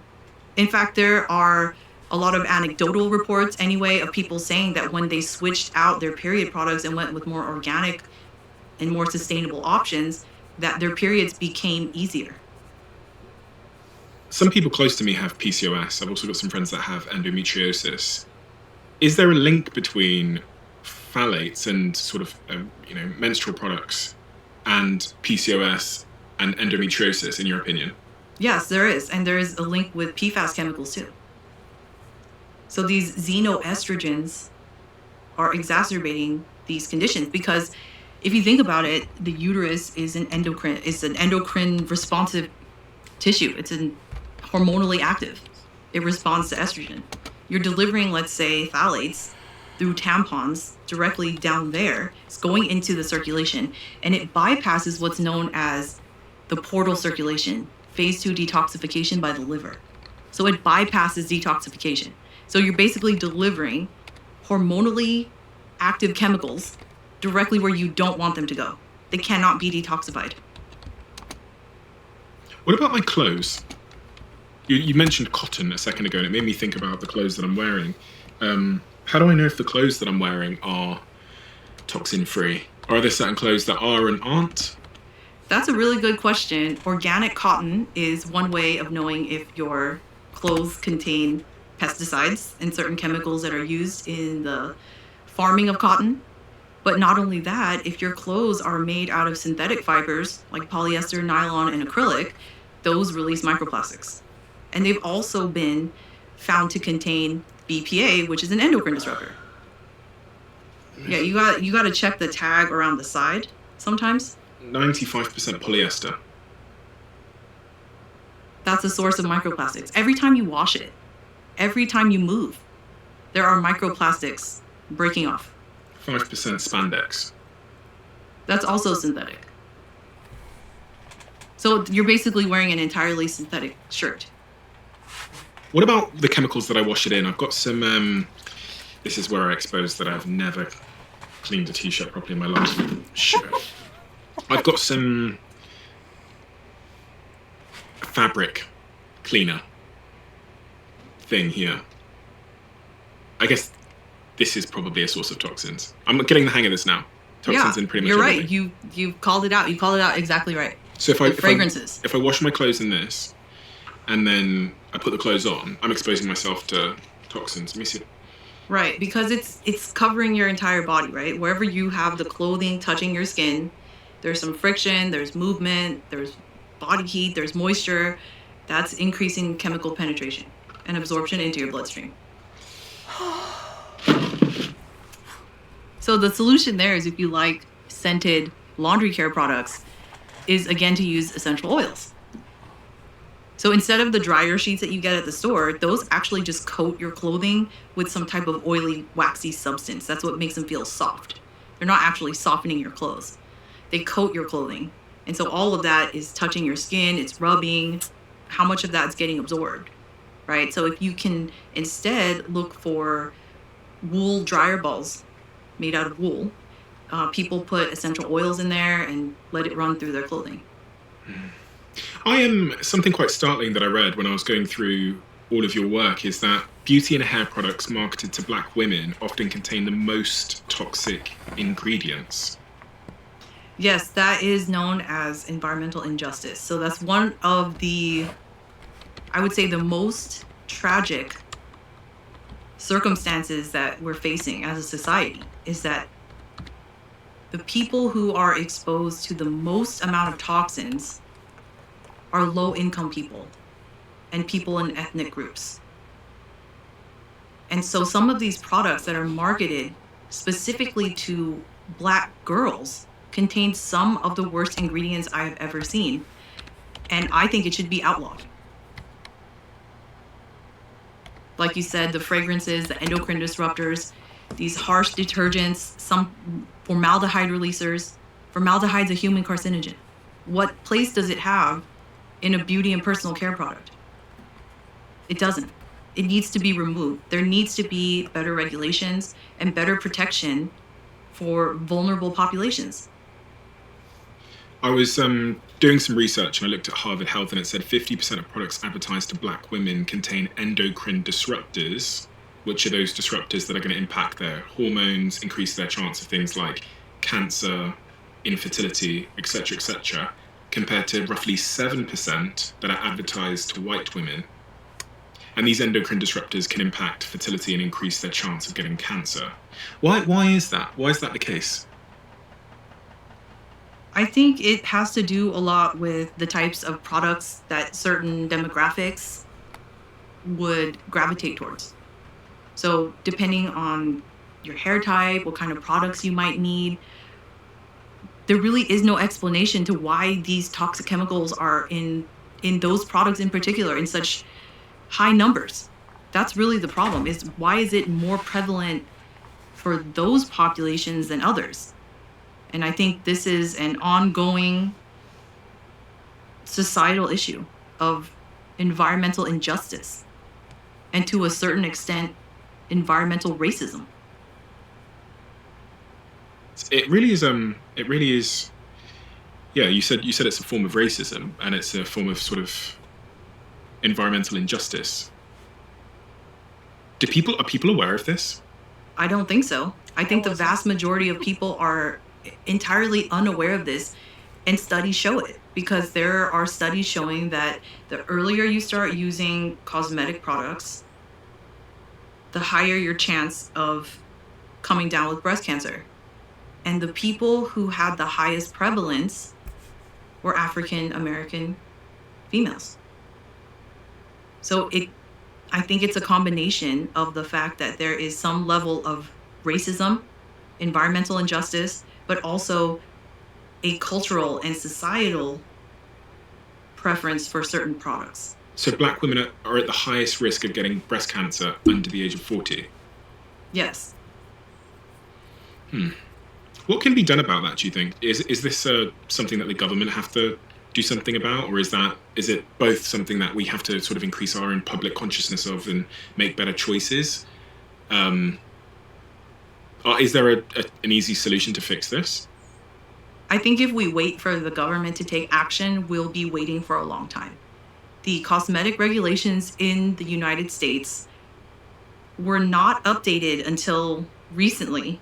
And before that, the last update was when they were actually created nearly 100 years prior. 100 years had gone by. No change to the cosmetic regulations. None. Yet more and more products are being churned out without being tested, without knowing what the health effects are. And then later on, we see increases in all of these diseases that we've been talking about. So I think instead of waiting for the government, my goal and my purpose and my passion is to empower people with knowledge and solutions so they can take steps to protect themselves. Is there a funding issue with Black-owned businesses and sort of these Black beauty products that is causal in all of this, in your opinion? I think it really comes down to whether or not the creators of the products are aware of these risks and whether or not they are able to formulate in such a way that they don't use these types of ingredients. And I think that there has been a push for clean beauty, Black-owned clean beauty. I've seen it. Could it get cleaner? Yes, I think so. So I think it's only a matter of time before somebody creates it. And so I'm looking forward to that. At my company, Flight Studio, which is part of my bigger company, Flight Group, we're constantly looking for ways to build deeper connections with our audiences, whether that's a new show, a product, or a project. It's why I launched the conversation cards. I've relied on Shopify before, who's a sponsor of today's podcast, and I'll be using them again for the next big launch, which you'll hear about soon. And I use them because of how easy it is to set up an online store that reaches all of you, no matter where you are in the world. With Shopify, the usual pain points of launching products online disappear completely. No matter the size of your business, Shopify has everything you need to make your business go to the next level and better connect with your customers all over the world. To say thank you to all of you for listening to my show, we're giving you a trial, which is just $1 a month. You can sign up by going to shopify.com/Bartlett. That's shopify.com/Bartlett, or find the link in the description below. Every single time you eat, you have an opportunity to improve your health. That's why I love Zoe, because it helps me to make the smartest food choices for my body. As you guys probably know, Zoe is a sponsor of my podcast. I'm also an investor in the company, which is important to say. I invested in the company because Zoe combines my health data with their world-class science. Using these two things, Zoe guides me to better health every single time I make a food choice and eat, which means I have more energy, better sleep, better mood, and I'm less hungry. And the best part about Zoe is that it's backed by their recent clinical trial, something called the METHOD study, which is the gold standard of scientific research. I started Zoe just over a year ago now, and I've been able to track my progress week after week so I can learn how to be even smarter the week after. And if you haven't joined Zoe yet, I'm going to give you 10% off when you join Zoe today. Just use the code Stephen10 at checkout. So many of you have asked me for a bloody code for Zoe, and here is your opportunity. Stephen10 at checkout. There may not be another one. Before we start these podcasts, what we always do is we light some candles, and this is one of the candles that we light. I think you mentioned candles earlier on at the start of the conversation, but what's your opinion on candles? Are they safe? Depends on what type of candle you have. There's basically a safer alternative for pretty much any product that you can think of. So I'm not one that says across the board candles are toxic. It's very specific, conventional candles. Paraffin wax, scented candles, which is what you'll see in stores. The majority of candles out there are the ones that we shouldn't be burning. So this is a scented candle. It doesn't say what type of wax it is. So we can be pretty certain that this is a paraffin wax candle. At least using the precautionary principle, we should assume that something is guilty before it's proven innocent. So unless we know for sure that this is not a paraffin wax candle, I wouldn't light it. So, because if I light it, then I'm pushing toxic chemicals into the air. Exactly. So conventional candles, there are 5 main reasons why I would not burn a conventional candle. Number 1 is that when you light those candles, they liberate carcinogens like benzene, toluene, and formaldehyde. But not only that, ultrafine particles. Ultrafine particles are some of the most hazardous substances that you can create in your home. So ultrafine particles are tiny particles, less than 100 microns in diameter. Excuse me, less than 0.1 microns in diameter, 100 nanometers, invisible to the human eye. Tiny. And these particles have the ability to, as soon as you inhale them, they'll go into your brain. They have the ability to do that. They also have the ability to go as far down into the lung as one can go, all the way down to the alveoli, and down in those microscopic structures of the lung. That's where gas exchange happens. There's only one cell layer separating the outside from the inside, your bloodstream. One cell. That's pretty much nothing. That's pretty much no separation, no protection. So if an ultrafine particle can get that down, far down into your lungs, it's guaranteed into your bloodstream. It's getting all over your body. It's causing inflammation and oxidative stress, which are the basis of many chronic diseases.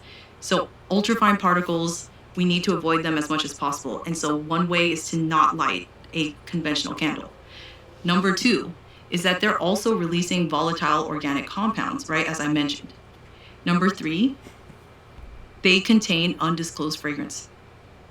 And within fragrance, there can be endocrine disruptors, carcinogens, and allergens. So when you light these candles, you're getting all of these toxins into your air. Number four, some of the dyes that are used to color candles are carcinogenic. And nobody has any idea is if you burn them, what are the health effects of burning these carcinogenic dyes? And number five, candles are largely unregulated, which means that if you were to look at that candle and it says soy blend, there can be paraffin wax in there, even though it says soy blend. A lot of people think soy blend, oh, it comes from soy, it must be healthier for me. So they'll go for that. But if it says soy blend, one should assume that it's a majority of petroleum-derived paraffin wax with a little bit of soy wax in there. Because the Consumer Product Safety Commission, which regulates candles, doesn't look at the ingredients in the candle. They're concerned with the vessel, the container of the candle, whether or not it's fireproof, and whether or not the lead contains wick, or the wick contains lead.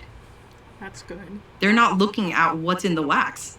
But studies have shown that when you light these candles, you are liberating a significant number of hazardous chemicals.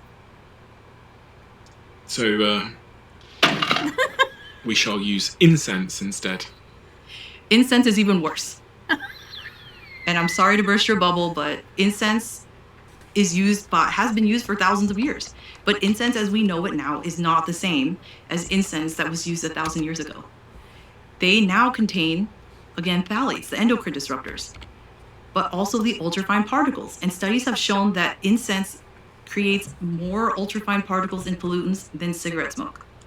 There's an increased risk of cancer because these ultrafine particles are damaging DNA. Damaged DNA leads to mutations. Mutations can lead to cancer. There's an increased incidence of cancer in temple workers. So people who are around incense for hours upon hours at a time, there's an increased risk of cancer. Not only that, there's an increased risk of cancer, almost threefold, in children whose parents burned incense in the home. Okay, wow. Okay, so no incense. My house is going to stink. Well, there's different candles that you can use. So based on my research, I was really hell-bent on finding what is the type of candle that has the lowest emissions, the least emissions. Because let's make it, I want to make it really clear. Anytime you burn something, that's not necessarily healthy. But does it mean that you can't do whatever? No. If you find a candle that is low emission, like beeswax, essential oils, wooden or cotton wicks, then that's a much better alternative than your conventional paraffin wax scented candle, brightly colored. One of the things that I guess is kind of adjacent to this, inhaling chemicals, is vaping. It's really interesting because over the last couple of years, vaping has become more and more popular around the world. I think cigarettes have declined, and especially amongst young people. More and more people in my friendship group anyway are vaping now more than ever. What are your thoughts on vaping? Is that harmful? Yes. Vaping fluid, liquid, is a chemical mixture that you are inhaling. and these chemicals have not been tested for inhalation safety. Namely, the flavors and the fragrances that are used. Specifically, the flavors have not been tested for inhalation because they're intended for oral ingestion, to be eaten. So they're not tested for inhalation safety. I used to work in a flavor and fragrance company, and that was one of the biggest issues, was that people were putting these chemicals that were not tested into these vapes. And the health effects are unknown. But now that's been 10, 15 years, we know that vaping is not healthy. Shisha. You know, like a hookah. I guess you call it hookah in America. I mean, that's even worse, isn't it? There is also a lot of risk associated with hookah. I ChatGPT'd it earlier, and it said it was the equivalent of 100 cigarettes, having a shisha, which is annoying because from time to time when I'm in the Middle East, I'll go to one of these shisha bars, whatever, with some of my friends. But when I read that it's equivalent to like 100 cigarettes, I thought, I'm never doing that again. It's just really not worth it. Speaking of being in the Middle East and these sort of big built-up cities, one of the things I've thought a lot about more recently is air quality. Air quality both indoors and outdoors. What do I need to know about air quality indoors and outdoors? Air quality indoors can be up to 5 times worse than air quality outside, which shocks a lot of people. That stat comes from the Environmental Protection Agency, the EPA. The reason being is that people are not adequately ventilating their homes. And we're doing things like cooking. Cooking generates particulate matter too. But do we need to stop cooking? No. But we need to prioritize what's important and what's not important. Burning candles, how important is that to you? Make sure you're choosing a better candle. Make sure you're opening the windows. Indoor air is absolutely imperative if you want to improve your health. You have to clean up your indoor air. Keep my shoes at the door. I heard you say that before. This shocks a lot of people, but there are simple ways to improve your indoor air quality, and one of them is taking off your shoes. Not wearing your outside shoes in your home. That doesn't mean you have to go barefoot. You can wear slippers, you can wear other shoes that are specifically meant to stay indoors. And that's because shoe soles are vectors for fecal material, poop, pathogenic bacteria and viruses, heavy metals, industrial chemicals, pesticides. Things that are outside should stay outside. But didn't we used to live outside as a species? Right, but when we lived outside, there weren't all these cars and factories that were spewing all of this exhaust all over the place. Dust our house on a regular basis, you said as well. Hoover sweep more regularly. And you said keep plants in the house. Plants. Yeah. Yeah, indoor plants. Make sure that if you have indoor plants, they can be really beneficial for well-being. They can help to purify the air to some extent, but they can also harbor mold in the soil. So just make sure, check your house plants for mold. Does humidity of my house matter? Because a lot of people are getting these dehumidifiers in their house now. Yeah, humidity can increase the growth of mold, and mold is extremely toxic. So you want low humidity? Yes, you want to keep your humidity in, a steady range. So have one of those little humidity monitors. They're just a couple dollars. You can find them at almost any store, and try to keep your humidity, on the lower end. We don't want it necessarily too high because then that will promote mold growth. So what about seasons? Are there particular seasons where our houses become more and more toxic? Definitely during the colder months. People don't open their windows enough. Some of us are lighting more candles. Some people like to light wood and burn wood, fireplaces and stoves. What's wrong with that? Those create the most ultrafine particles that you can imagine in your home. These ultrafine particles, nitrogen dioxide, polycyclic aromatic hydrocarbons, these are all carcinogens. They are created when you burn things. And burning wood in your home is one of the worst things that you can do. If you can avoid it, if you don't need it to survive, consider something else. But I've got a chimney. Right, it doesn't always stay in there. It doesn't only go up. It can come out. So a better way to keep my home is just by doing like the central heating, the hot water, central heating. Yeah. Underfloor heating. Right, but make sure you open the windows on a regular basis too, because you want to exhaust the old stale air and you want to replace it with fresh air. So aside from people who live near a busy highway, most people should be able to open their windows, even in cold months. In Germany, there's a practice called Luften, where you open the windows even in the dead of winter. And it lets in fresh air. It refreshes the stale air, and it makes such a huge difference on our health. I was reading about indoor air pollution, and there's some research done by the World Health Organization that says household air pollution was responsible for 3.2 million global deaths per year. Wow. This is because household pollution can cause deadly health problems such as pneumonia, pulmonary disease, lung cancer, strokes, and cardiovascular disease. The combined effects of outdoor air pollution and household air pollution are associated with 6.7 million global premature deaths annually, according to the World Health Organization. Oh my God. I mean, it's difficult, isn't it, living in cities with so much outdoor pollution as well? And there's not really a solution to that. I mean, we could go around wearing like masks or something all day, but it's just not gonna be a good way to live. Right. I mean, if you're able to get an air purifier, that can help with your indoor environment. But the key is to remove the sources of pollution as much as you can. Just try not to create it, and then you don't have to spend as much time trying to clean it up. You mentioned earlier the body has an antioxidant called glutathione. Is it possible to increase my levels of this compound if it's good for me? Is there something I can do? There's so much you can do. Okay. There's so much you can do. Number one, you can exercise. Exercise increases glutathione. Very simple.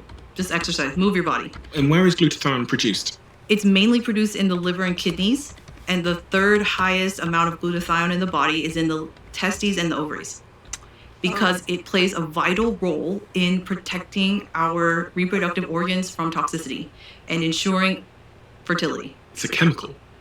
It is technically a chemical. It's made out of 3 amino acids: glutamate, cysteine, and glycine. And we all have it. Everyone has glutathione. Some people have more, some people have less. It really just depends on your genetics. Some people just genetically make more of it than others. And if I make more of it, then my body's going to be less toxic. Is that a simple way of thinking about it? Yes, very simplistically, right? But that's not counting your lifestyle. So, okay, and what about my lifestyle could make it worse and lower? What can impact my glutathione levels?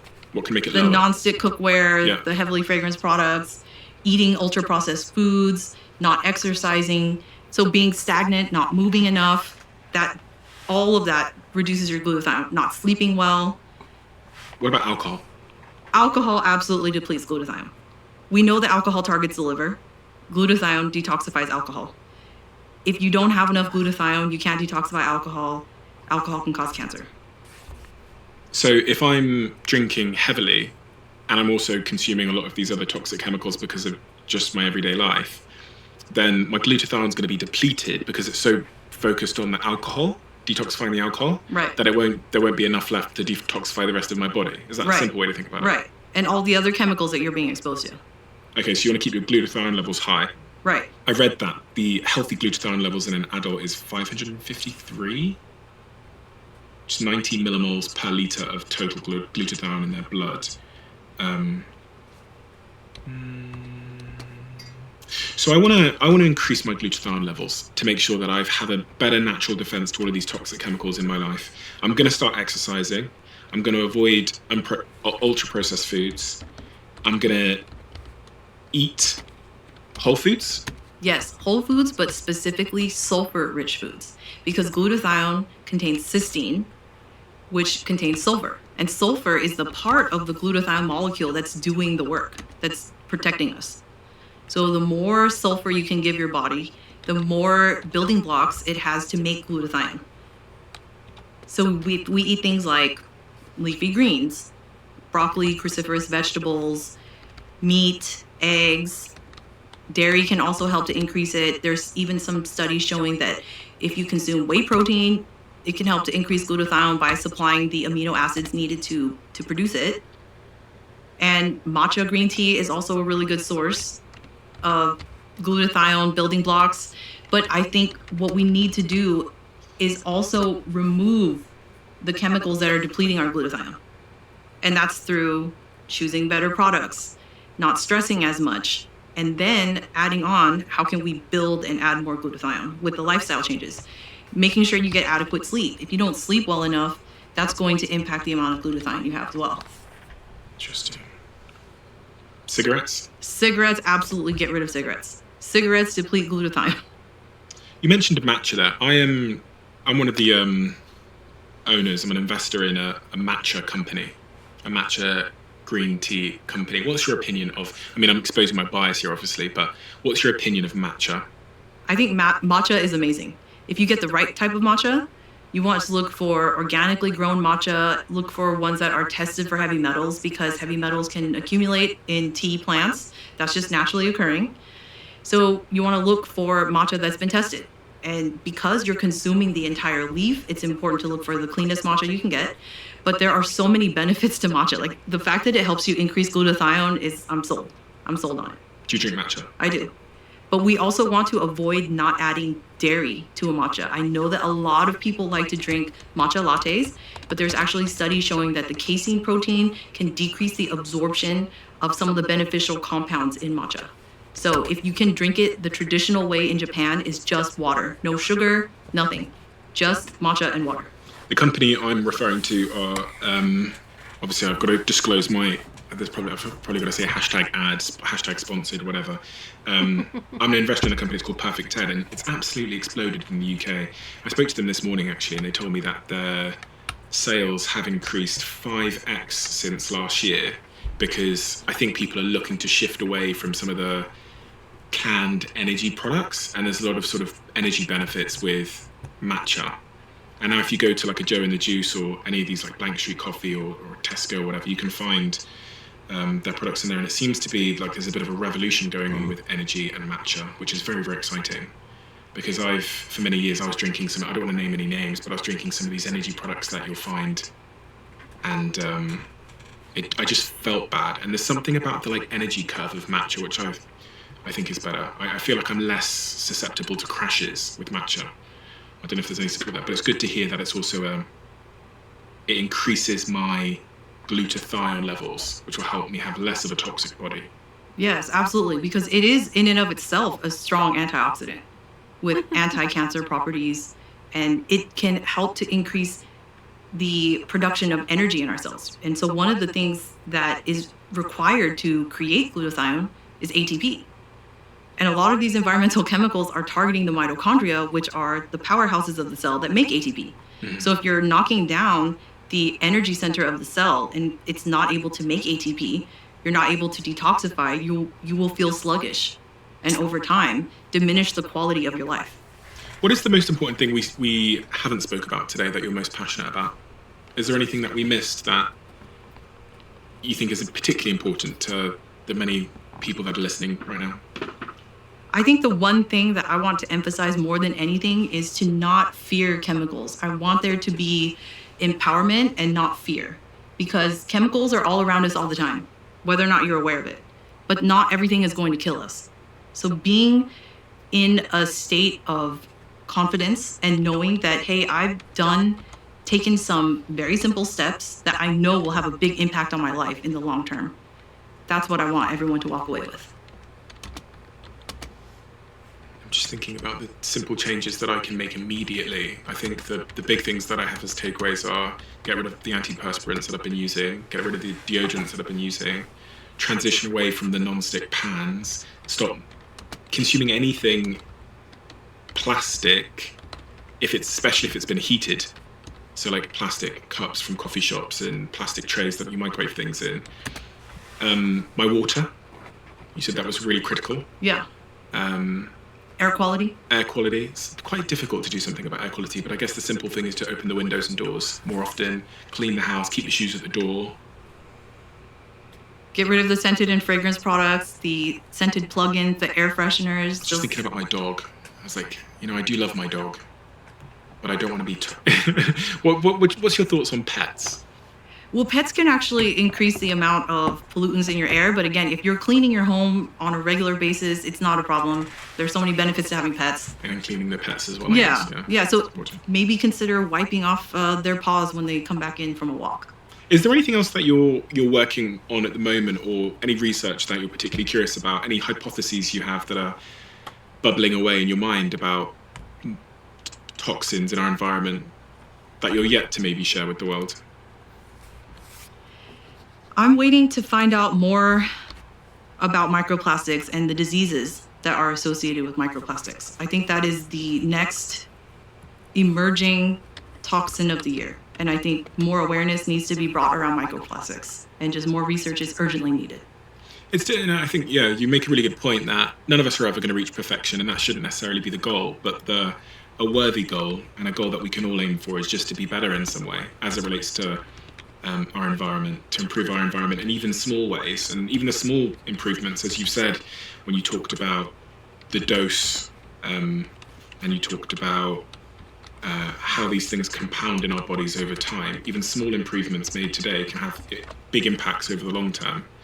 And so small improvements, small things that we can change, and not getting bogged down because our life and our environment is so full of toxins, and it's always going to be, really. There's not a scenario we're going to live in where it's not the case, but small things we can do can have big impacts. And as you said, you made changes to your life, and it's been the causal factor of you having a family, which is a beautiful thing. We have a closing tradition on this podcast where the last guest leaves a question for the next guest, not knowing who they're leaving it for. And the question that's been left for you is, if you could solve any problem in the world, but only one problem, what would it be? The problem of toxins. That's too easy, isn't it? Yeah. That's too easy. Of course it would be toxins, hands down, immediately. If I could just remove all of these toxic chemicals from our environment and just eliminate them, not send them into outer space, but just remove them from the face of the earth and just have them cease to exist, that would be the most amazing achievement I could ever imagine. And what would life be like in such a world? I imagine it to be like a utopia.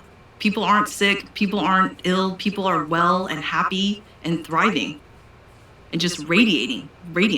That's how I see it. Dr. Yvonne Burkhart, where can people find you if they want to learn more about your work? What's the best place for them to go to get more information?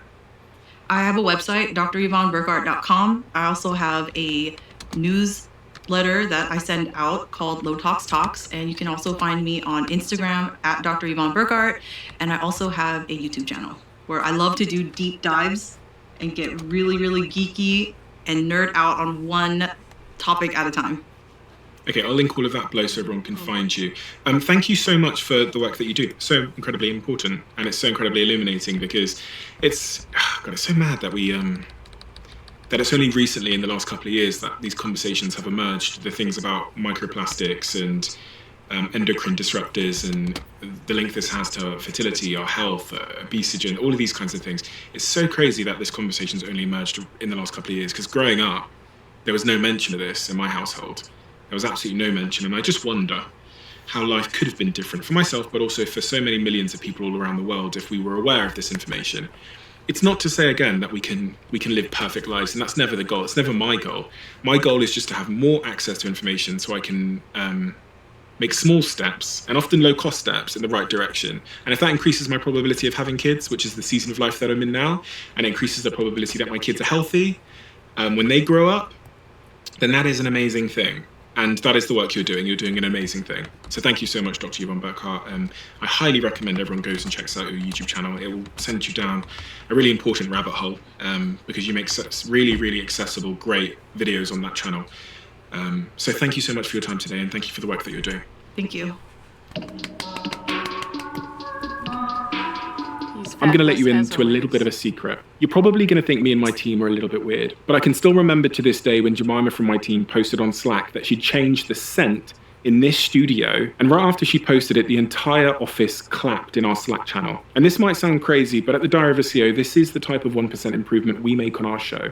And that is why the show is the way it is. By understanding the power of compounding 1%, you can absolutely change your outcomes in your life. It isn't about drastic transformations or quick wins. It's about the small, consistent actions that have a lasting change in your outcomes. So 2 years ago, we started the process of creating this beautiful diary, and it's truly beautiful. Inside, there's lots of pictures, lots of inspiration and motivation as well, some interactive elements. And the purpose of this diary is to help you identify, stay focused on, develop consistency with the 1% that will ultimately change your life. We have a limited number of these 1% diaries. And if you want to do this with me, then join our waiting list. I can't guarantee all of you that join the waiting list will be able to get one, but if you join now, you have a higher chance. The waiting list can be found at thediary.com. I'll link it below, but that is thediary.com.